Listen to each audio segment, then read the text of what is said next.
మీరు ఈరోజు ఒక ప్రొడ్యూసర్ గారి హస్బెండ్గా బెటర్ హాఫ్గా వచ్చారా, లేదా ఒక తండ్రి బాధ్యతలో వచ్చారా, లేదా ఒక యాంకర్గా నాతో మాట్లాడడానికి వచ్చారా?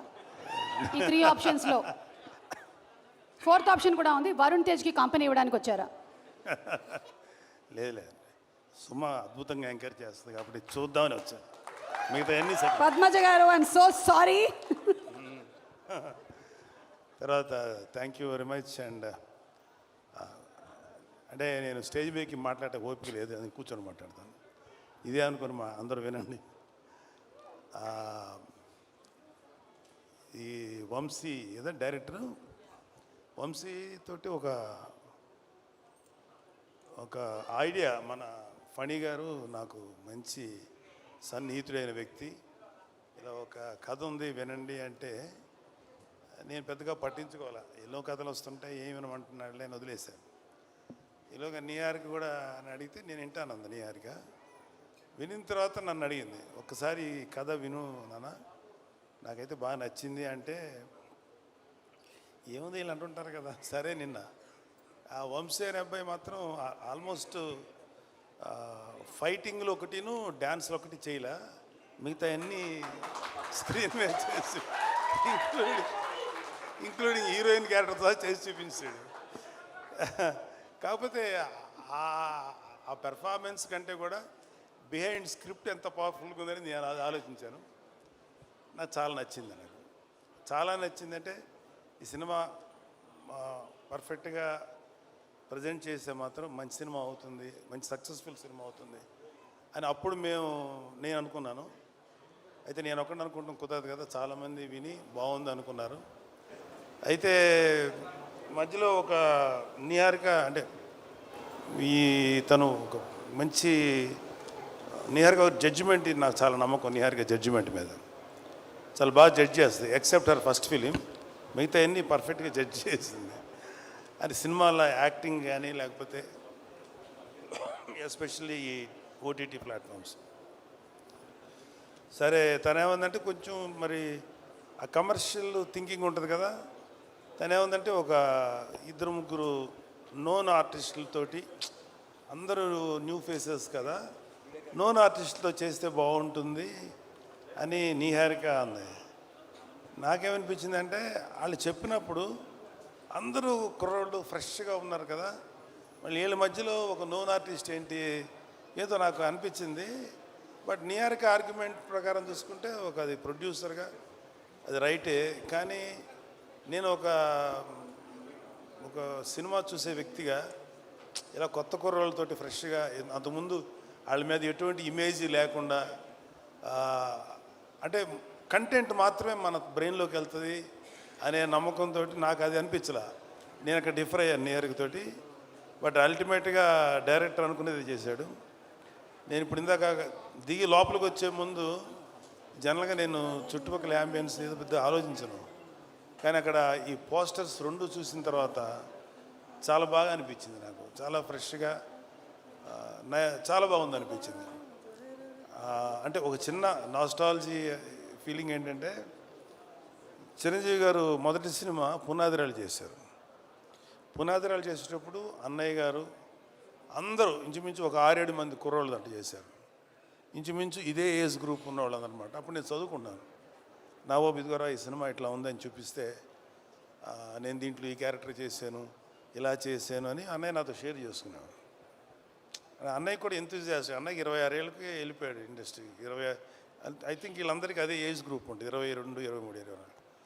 సో 25 ఏళ్ళకి అన్నయ్య నాతో షేర్ చేసుకుంటుంటే, మాకు కూడా మా అన్నయ్య సినిమాలో యాక్ట్ చేస్తున్నారు కదా, అదొక చిన్న సాటిస్ఫాక్షన్ ఉండేది. సో అక్కడ కూడా విలేజ్లో వీళ్ళందరూ యంగ్స్టర్స్ అందరూ చేస్తుంటే బహుశా అలాంటి ఫీలింగే వీళ్ళలో కూడా వచ్చి ఉంటుందేమో, అలాంటి ఎమోషన్స్ వచ్చి ఉంటాయేమో అనిపించింది. అలాగే మనూరు పాండవులు చేసినప్పుడు కూడా అంత అందరూ ఇంచుమించు ఒక భానుచందర్ కాదు, ప్రసాద్ బాబు గారు తప్ప అందరూ కొత్త వాళ్ళే, అది 5గురు. సో నాకు అంటే ఇప్పుడు పెద్ద హీరోస్ ఉన్నారు ఇక్కడ, అడవి శేషు ఉన్నారు, వరుణ్ బాబు, తేజు, ఇంకా చిరంజీవి గారు, పవన్ కళ్యాణ్ గారు, డిప్యూటీ సీఎం ఇవన్నీ కాకుండా ఇంకా వెంకటేష్ గారు, నాగార్జున గారు, ఎన్టీఆర్, నేమ్ ఎనీవన్, అల్లు అర్జును, లేకపోతే ఇంకా చరణ్ బాబు, ఇంతమంది ఆర్టిస్టులు వీళ్ళందరూ సినిమాలు చూసేటప్పుడు ఏమవుతుందంటే వాళ్ళకు ఒక ఆరా ఉంటుంది, ఏదో జరిగిపోతుంది, ఏదో చేస్తారు అనే ఎక్స్పెక్టేషన్తో వెళ్తారు. ఇలాంటి సినిమాలకి కేవలం ఒక మంచి పబ్లిసిటీతోటే ముందుకు వెళ్తే 100% సాటిస్ఫాక్షను ఇలాంటి సినిమాల్లో వస్తుంది. ఎందుకంటే మాకు ఏ ఎక్స్పెక్టేషన్ లేకుండా చూడటం వల్ల. సో నాకు ఈ మధ్యకాలంలో శేఖర్ కమ్ములు గారి, ఈ మధ్యకాలం కాదు చాలా కాలం అయింది, శేఖర్ కమ్ములు గారి సినిమా ఒకటి వచ్చింది, హ్యాపీ డేస్. ఎస్, ఆ తర్వాత అంటే ఎక్కడైతే యంగ్స్టర్స్ ఉంటారో అక్కడ ఏంటంటే నాకు అనిపించేది వాళ్ళలో ఎనర్జీ ఉంటుంది, ఒక తెలియని ఎనర్జీ ఉంటుంది. అది ఒక్కొక్కసారి ఓవర్ బోర్డ్ అవుతుంది, ఒక్కొక్కసారి కొంచెం ఏదైనా తేడా జరగచ్చు. కానీ ఏది జరిగినా ఆ ఎనర్జీ తాలూకు ఇంపాక్ట్ మాత్రం ప్రతి ఒక్కళ్ళు ఫీల్ అవుతుంటారు. సో ఈ సినిమాకి చెప్పిన కథ, మన వంశీ చెప్పిన కథ మాత్రం నాకు చాలా నచ్చింది. సరే, ఇక్కడ ఆర్టిస్టులుగా చూసుకుంటే ఒక కురువృద్ధుడు సాయి కుమార్ తప్ప మిగతా అందరూ కొత్తగా ఉన్నారు. కానీ ప్రతి కుర్రవాడి వెనకాల అవి కేవలం స్టిల్స్లా లేవు, వాళ్ళ వెనకాల వాళ్ళ యాటిట్యూడు, వాళ్ళ ఏదో ఫీల్ తెలుస్తుంది అక్కడ చూస్తున్నంటే. సో వీళ్ళల్లో ఆ కుర్రోడు అబ్బాయి పేరు ప్రసాద్ బెహ్రా, అబ్బాయిని కొంచెం టీవీలో చూసాం. మంచి డైలాగ్ రైటరు, కానీ అతనికి సినిమాలో చేయాలని కోరిక ఉంది. Prasad, you can try for a good dialogue writer, అది కూడా ట్రై చేయి. ఎందుకంటే కొన్ని ఎపిసోడ్స్ చూశాను టీవీల్లో తను చేసింది, చాలా బాగా రాస్తున్నాడు, చాలా కాంటెంపరీగా రాస్తున్నాడు. మిగతా వాళ్ళ గురించి నాకు ఇంకా డీటెయిల్ తెలియదు కూడా తప్పుగా అనుకోకండి, మీరు అందరూ డెఫినెట్గా ఎక్సలెంట్గా చేస్తుంటారు. నేను ఆ ట్రైలర్ చూసినప్పుడు మాత్రం నాకు చాలా బాగా చేశారనిపించింది అందరూ. అండ్ ఈవెన్ హీరోయిన్స్ వాళ్ళ పాత్రల పరిధికి చాలా బాగా చేస్తుంటారని ఎక్స్పెక్ట్ చేస్తున్నాను. మ్యూజిక్ డైరెక్టర్ అనుదీప్ కూడా చాలా మంచి సాంగ్స్ ఇచ్చారు కాకపోతే నాకు అనిపించింది ఏంటంటే అనుదీప్ కూడా ఒక క్యారెక్టర్ చేస్తుంటే ఏమైపోద్ది, ఇంతమందిలో అతను ఒక క్యారెక్టర్ చేస్తుంటే పోద్ది కదా ఒక క్యారెక్టర్ అనిపించింది. కానీ డైరెక్టరు నిన్ను తొక్కేసాడు అనుదీప్. మిగతా ఆర్టిస్టులు అందరూ కలిసి నిన్ను వస్తే నువ్వు ఎక్కడ డామినేట్ చేస్తావు నిన్ను తొక్కేశారు, నిన్ను కేవలం బిహైండ్ ది కెమెరాను పెట్టారు. Thank you. అండ్ మా స్నేహితుడు, నా ఆత్మీయుడు, మా ఫణి, ఒక చిన్న అతను వేరే బిజినెస్లు ఎంతున్నా సరే అతనికి ఒక సినిమా చేయాలని ఒక చిన్న పిచ్చి అంటారా లేకపోతే ప్యాషన్. తను ఏంటంటే నేను నిహారిక గారి బ్యానర్లో కలిసి చేద్దాం అనుకుంటున్నాను. ఎందుకంటే నిహారిక గారికి ఒక మంచి టేస్ట్ ఉంది, లేకపోతే ప్రొడక్షన్లో గ్రిప్ ఉంటుంది, జడ్జిమెంట్ బాగుంటుంది. సో తనతో చేస్తే నాకు కూడా ఒక టేస్ట్ ఉంది. సో ఒక మంచి ప్రాజెక్ట్స్ వస్తాయేమో అనే ఉద్దేశం. అంటే నిహారిక ఒక మంచి కథ వినిన తర్వాతే డిసైడ్ చేస్తానని చెప్పింది. కథ వింది, చక్కగా నాకు చెప్పి అంత ఓకే అయింది. I'm very thankful to all of you. And ఈ సినిమా మాత్రం నాకెందుకో గట్ ఫీలింగు, అంటే ఈ సినిమా బేసిక్ కథ గుర్తుంది, నాకు చాలా సీన్స్ గుర్తున్నాయి. మధ్యలో 2-3 చోట్ల కొన్ని సీన్స్ వంశీ చెప్పినప్పుడు కొంచెం గొంతు చోక్ అయింది. అంటే కళ్ళనీళ్ళు రాక గొంతు అలా పట్టినట్టుగా పట్టింది. అంత బాగా ఎమోషన్స్ డీల్ చేశాడు. ఇంకా సినిమా గురించి చాలా చెప్పి సినిమాని చెడగొట్టడం నాకు ఇష్టం లేదు. కాకపోతే ఈ సినిమాలో ఒక ఫినిషింగ్ టచ్ మాత్రం మీకు ఎక్కడో ఎవరినో ఒక ప్రముఖ నాయకుడిని చూసిన ఫీలింగ్ అయితే వస్తుంది. అతను అది ఇప్పుడు నాయకుడు కాదు, ఎలక్షన్స్కి ముందు యుద్ధం చేసినటువంటి ఒక నాయకుడు మీకు గుర్తొస్తారు. అంతవరకు చెప్పలేదు. Thank you. And I'm very happy and I'm proud of my daughter. Course మా అబ్బాయిని చూసి కూడా గర్వపడుతున్నది వేరే సంగతి. మా అబ్బాయినే కాదు, మా మేనలుడు, ఇంక్లూడింగ్ అక్కడ అడిశేష్ ఉన్నాడు, అడవిశేషు కళ్యాణ్ బాబు గారిది పంజాలు యాక్ట్ చేసినప్పుడు అడవిశేషు మీద కోపం వచ్చేంత విలన్ క్యారెక్టర్ చేశాడు. ఎవడరా బాబు ఇంత దుర్మార్గుల్లో ఉన్నాడు అనిపించింది. కానీ అతని ఇంటెన్స్ యాక్టింగ్ చూసి అమ్మాయి ఆ కోపం వచ్చిందంటే అర్థం ఏంటి, అతను అంత ఇంటెన్సిటీ అనిపించింది. ఆ తర్వాత అతను హీరోగా మారి వండర్ఫుల్ ఫిలిమ్స్ చేశారు. ఒకటే చెప్తున్నాను ఇవాళ ఇంకొక చిన్న విషయం. Suma, can I speak to sir? మాకు మాట్లాడితే మమ్మల్ని మెగా ఫ్యామిలీ, వీళ్ళు తప్ప ఇంకెవరు ఉండరు అనేటువంటి అలా కొంతమంది ఫ్యామిలీస్ మీద ఈ పనికి మాలిన మాటలు మాట్లాడే ఎదవలు చాలామంది చూస్తారు. మాకు అలాంటి ఫీలింగ్ లేదు. సినిమా ఇండస్ట్రీ మా అబ్బ సొత్తు కాదు, మా నాన్న సామ్రాజ్యం కాదు, మా తాత సామ్రాజ్యం కాదు. అలాగే మన అక్కినేని గారి ఫ్యామిలీయో నందమూరి ఫ్యామిలీ సామ్రాజ్యం అది అందరిది ఇది. సో ఇవాళ అడవిశేషు గారు లేకపోతే ఎంతోమంది యంగ్స్టర్స్ ఫిల్మీ ఫ్యామిలీ సంబంధం లేకుండా దే ప్రూవ్డ్ వాళ్ళకి ఎవరు అడ్డం వచ్చారు, వాళ్ళ టాలెంట్స్ వాళ్ళు పైకి వచ్చారు. ఏమో ఇప్పుడు ఈ కుర్రాళ్ళల్లో ఎవరు ఏ రేంజ్కి వెళ్తారో ఎవరు ఊహించిన కూడా ఊహించలేరు. ఏమో ఎంత గొప్పగా వెళ్తారు. ఎందుకంటే ఇవాళ ఒక సినిమాలే కాదు, ఎన్నో ఓటీటీ ప్లాట్ఫామ్స్ ఉన్నాయి. వాటిలో దేంట్లో వచ్చినా అద్భుతమైన పేరు వస్తుంది. సో ప్రతి వాళ్ళు ఫస్ట్ ఏంటంటే ఒక మంచి కంటెంట్ ఉన్న సినిమాకి, కథ ఉన్న సినిమాకి ట్రై చేయండి. అంతేగాని ఒక గుద్దితే ఆడెక్కడికో వెళ్ళిపోయి కొట్టేసుకొని మాట్లాడితే హీరోయిన్ కనపడగానే గబగబా డ్యాన్స్ చేసి ఇలాంటి కథలకు మాత్రం మీ యంగ్స్టర్స్ ఎవరు అట్రాక్ట్ అవ్వకండి. కంటెంట్ ఏంటో చూడండి. ఆ విషయంలో నాకు శేషు నచ్చుతాడు అండ్ వరుణ్ బాబు నచ్చుతాడు. ఈ మధ్యన మా తేజు నచ్చుతున్నాడు. విరూపాక్ష చేశాడు కాబట్టి చెప్తున్నాడు. అంటే అంతకుముందు మా తేజు కొంచెం కమర్షియల్గా వెళ్ళాడు, తర్వాత విరూపాక్ష నుంచి తన ట్రెండ్ మార్చేసుకున్నాడు. విరూపాక్ష అండ్ ఇంకొకటి ఏదో రిపబ్లిక్ ఇలాంటి చేశాడు.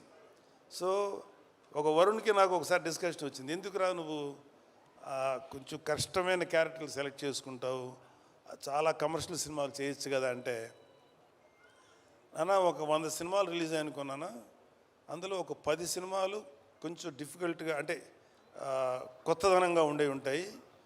వాటిల్లో కనీసం ఒక 5 సినిమాలన్నా ఆడటానికి అవకాశం ఉంటుంది.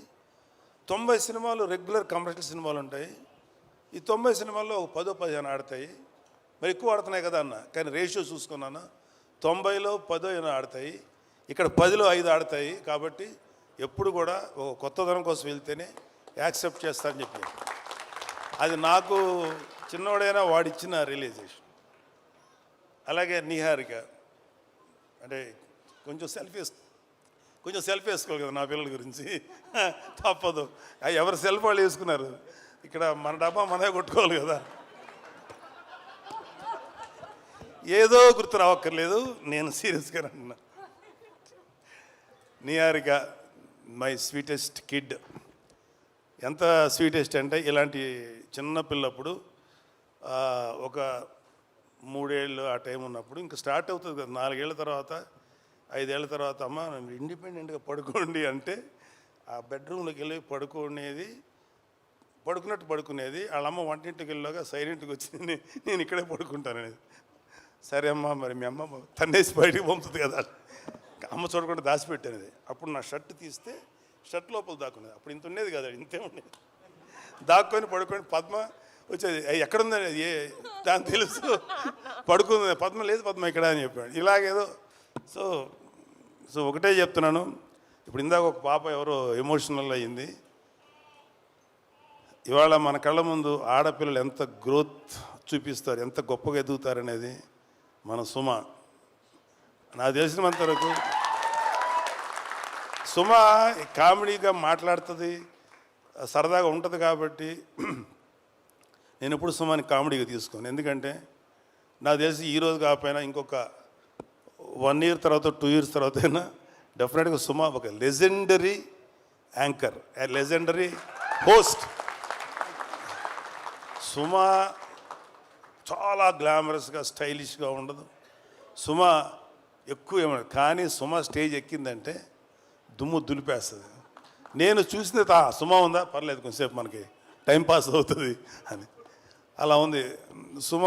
జబర్దస్త్ వాళ్ళ అదృష్టం ఏంటంటే అప్పటికి జబర్దస్త్ వాళ్ళు రాకముందు సుమ ఇండస్ట్రీకి వచ్చింది. సుమ జబర్దస్త్కి రాకుండా చాలామందిని కాపాడింది. అంత గొప్ప అంటే ఆడవాళ్ళల్లో అంత కామెడీ ఉంటుంది అనేది నాకు ఊహ కూడా అందలేదు. సుమని చూసిన తర్వాత అమ్మ తక్కువ వాళ్ళు కాదురా బాబు. అలాగా ఆడపిల్లలందరూ కూడా జస్ట్ బ్రేక్ యువర్ చైన్స్. ఎవడు కూడా మిమ్మల్ని ఆపడానికి ట్రై చేస్తే మాత్రం మీరు ఆకండి. Prove yourself. The world is yours. ఈ ప్రపంచం మగవాళ్ళది ఒక్కడిదే కాదు, ఆడపిల్లలది కూడా, మీది కూడా. అలాగే ఆడపిల్లలు కూడా ఒకటి గుర్తుపెట్టుకోవాల్సింది ఏంటంటే లిమిటెడ్ థింకింగ్లో ఉండకండి. అమ్మో వాడికి వెళ్తే ఆయన ఏమంటారు, లేదా సార్ ఎవడి కోసం ఎవడు భయపడక్కర్లా. ఇవాళ your all in safe hands. ఇవాళ అటు తెలంగాణలో కానీ ఆంధ్రాలో కానీ ఆడపిల్లలకి అద్భుతమైన సేఫ్టీ ఉంది. ఎవడైనా ఆడపిల్లల్ని కానీ ఏదైనా చేస్తే మా దృష్టికి వస్తే మడత పెట్టి లోపల పెడతాం, తాట తీస్తాం. Don't worry. అమ్మాయిలు పాపలు మీరంతా చక్కగా కష్టపడి మంచి పేరు తెచ్చుకోండి. నాకు ఇంకా అమ్మాయిలు ఇంకా సినిమా ఇండస్ట్రీలో కేవలం గ్లామరస్గా ఉండే క్యారెక్టర్లు కాదు, డైరెక్టర్లు అవ్వాలి, కెమెరామెన్లు అవ్వాలి, మ్యూజిక్ డైరెక్టర్స్ అవ్వాలి. ఇంకా చాలా గ్యాప్ ఉంది. ఇదిగో ఈ మగ బ్యాచ్ని అందరినీ కొంచెం డామినేట్ చేయండి మీరు కూడా వచ్చి. Thank you. All the best. I wish all the best committee. Thank you so much Nagababu garu. As usual you inspire all of us అండి. అండ్ మీరు చెప్పినట్టుగానే ఆడపిల్లలు అన్ని రంగాల్లోనూ ముందుకు దూసుకొని రావాలి. అండ్ ఆ ఆడపిల్లలకి ఇలాగే ఇంట్లో మీలాగా నాన్నలు సపోర్ట్ అందించాలి, అమ్మలు సపోర్ట్ అందించాలి, పెళ్ళిళ్ళు అయిన తర్వాత కూడా వాళ్ళ ఇన్లో సపోర్ట్ అందించాలి. ఒక ఆడపిల్ల బయటకు వచ్చి వర్క్ చేయాలి అంటే కంప్లీట్ ఫ్యామిలీ వాళ్ళతో పాటు నిలబడి సపోర్ట్ అందించాలి అని మనస్ఫూర్తిగా కోరుకుంటూ ఉన్నాము. Thank you sir. Thank you so much. Wonderful. And మా ప్రొడ్యూసర్ గారు పద్మజ గారు, ఈరోజు మీరు ప్రొడ్యూసర్ హోదాలో